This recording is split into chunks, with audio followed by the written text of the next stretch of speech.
The 519 has always been a special place for me, and of course Church and Wellesley Neighborhood Association in particular is very special. I was one of the founding members with a group of other rebel rousers trying to stop an irresponsible development. So I wanted to talk about what's in store for the future of Church Street. And we've been really busy in Ward 27 working at City Hall, but we've also been very proactive and very strategic on the things that we've been working on. And a lot of the projects that we have championed include public realm strategies. So we want to make sure that the neighborhoods are going to be inclusive, they're going to be as affordable as possible, but also we want them to be beautiful. So that means that it's going to be safe. And so we've got some big, exciting opportunities coming up where Church and Wellesley as a neighborhood will receive some international attention.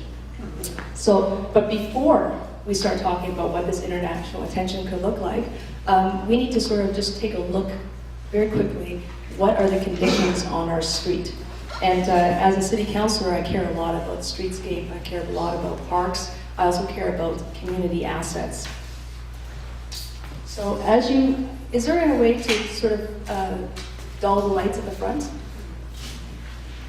Okay, thank you, that's very helpful. So as we look at Church Street today, we can see that the conditions in Church Street without the big snowstorm is really a street that has 4 significant lanes.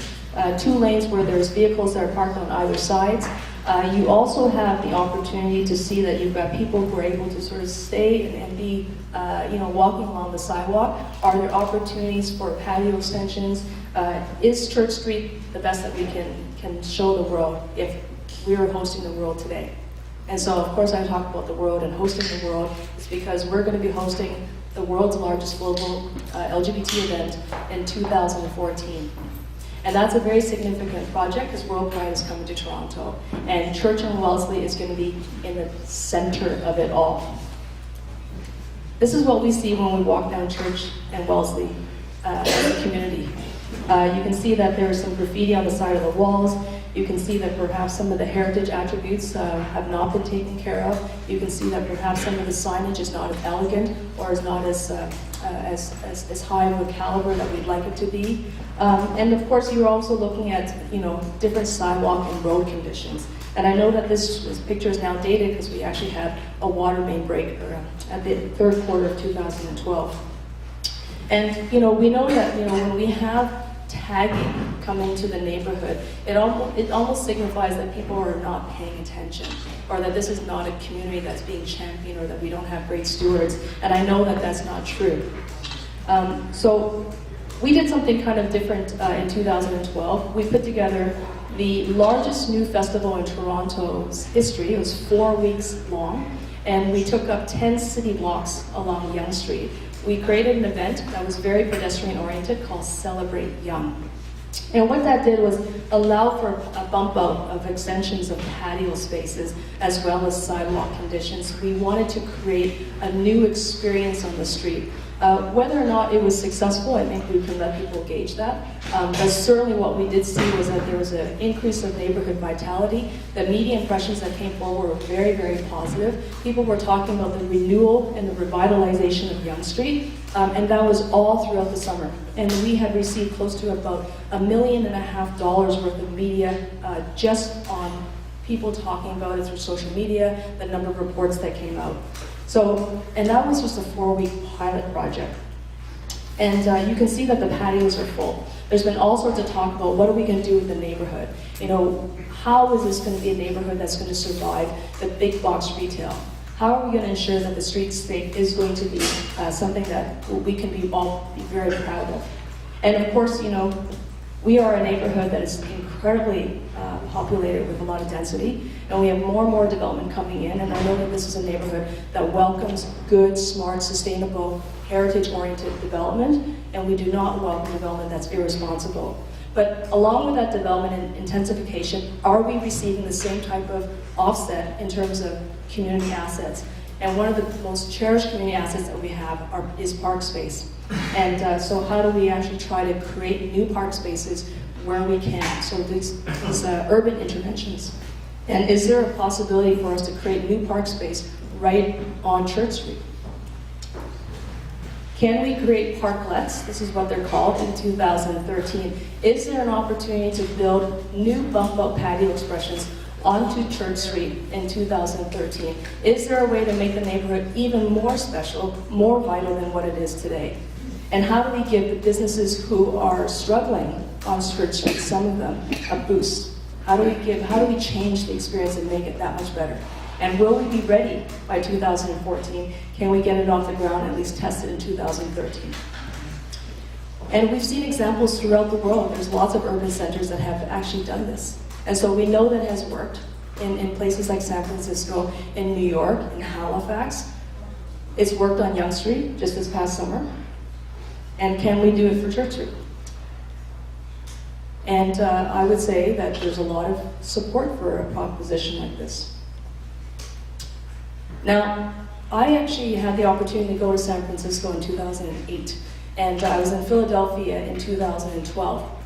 These are two significant cities in the US that have embraced murals as a way of beautifying neighborhoods, as a way of putting political engagement onto the walls, as a way of cultural identity, in terms of rebranding and reconfirming a neighborhood's identity from a cultural perspective. And it was not about sanitizing a neighborhood, it was not about depoliticizing a neighborhood, it was about putting visual representation of people's histories on the walls. And you can tell that, whether or not the building is going to be architecturally forward-thinking, or if it's going to have attributes that you can, read in an Architectural Digest magazine, that did not matter. What mattered is, how did that building, how did those paintings on those buildings speak to one another in a conversation that created a new vocabulary for the street? And once again, it was about improving the pedestrian environment. And we've seen this not just coming out of the laneways, which are important, because I think there's all sorts of opportunities to enhance the concept of eco-density or hidden density, but how do we bring it out of the laneways, make sure it's in the laneways, but also take that onto the street, so we can be bold and make sure that it's not just about trying to ensure that we don't have tagging, but we actually replace it with something that's going to be from the community, by the community, and for the community. And so the question before us is it possible for us to create a brand new mural project where Church and Wellesley becomes the very first neighborhood in the city that doesn't just put laneways on the back alleyway, doesn't put murals just on the side of the buildings, but where you're actually going to take your politics, take your social values, take the community beliefs, and put them on top of the buildings? And is there an appetite for that? So other projects that we have underway in the Church and Wellesley neighborhood, just in your immediate vicinity, right in your catchment area, is that you're going to get a very significant redesign of Cawthorpe Park. It's funded, designed, ready to go. It hasn't been tendered yet. But it will be done in time for 2014. Because as I looked along Cawthorpe Park, I said to the community, and the community pretty much agreed, that is it the best that we can do, especially if we're getting ready to host an international event. And of course, this project was not funded when I took office, but with a lot of creativity, we were able to find the funding, and now it's going to go ahead. Church and Alexander, we're getting a brand new streetscape design that will allow for new benches, and as well as for new planting materials, all along the Church and Alexander expression where the Alexander Wood statue is. And of course, that is the very first statue or monument of its kind in the world, commemorating a gay pioneer. So there's a lot of history in the neighborhood. I think that this is an opportunity for us to really showcase that. So is there something else that we can do to champion the neighborhood? Yes, there's all sorts of great projects. Do we need to be strategic and prioritize? Absolutely. Do we have a hard deadline? You bet. 2014 is only 18 months, so June 2014 is only 18 months away, and I don't have to tell Kevin Boyer this from Pride Toronto, because I know he knows this. But these are the projects that we have underway in the community, in your immediate catchment area, but it also needs your support. The mural project will not be successful unless you get behind it. And unless you tell your stories of why this neighborhood is important to you and what do you want these murals to look like and what will be the expression in the stories. The parklets will not be successful unless you get behind this. So this is a total conversation that has to involve the Church and Wellesley Village BIA. It has to involve the neighborhood association, and of course we'd like to be a part of that conversation with you. There's at least 2 items that I was asked to touch upon, and that's the end of my formal presentation about the 4 projects that we have underway. One is 11 Wellesley. I know that this community has worked really hard in expanding green space. 11 Wellesley is a piece of land. It's about 2.1 acres in size that is owned by the provincial government. We were trying to get the province to the table because we wanted to buy it, or at least begin the negotiations to buy it. We have not been successful with that respect. They have sold it, and the closing date is tomorrow.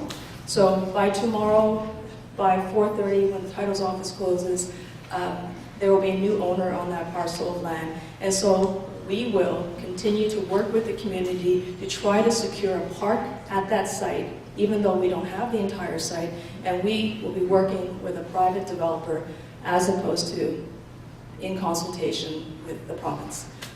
That's the update I have on 11 Wellesley. And the other item is about what's happening with the development along the area.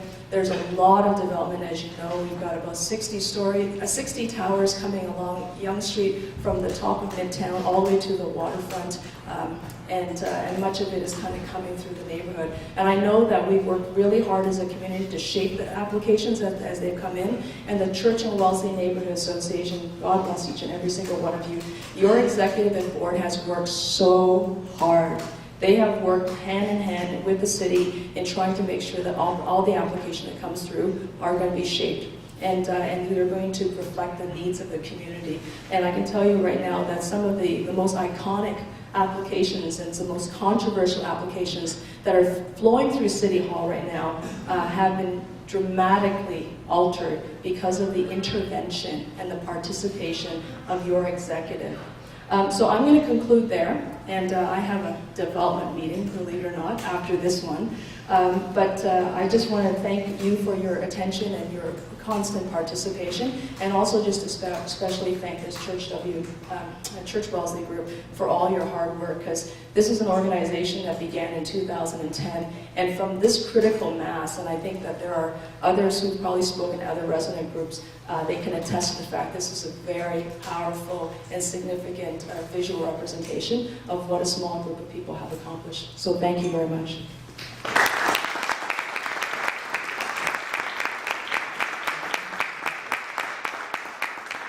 Thank you.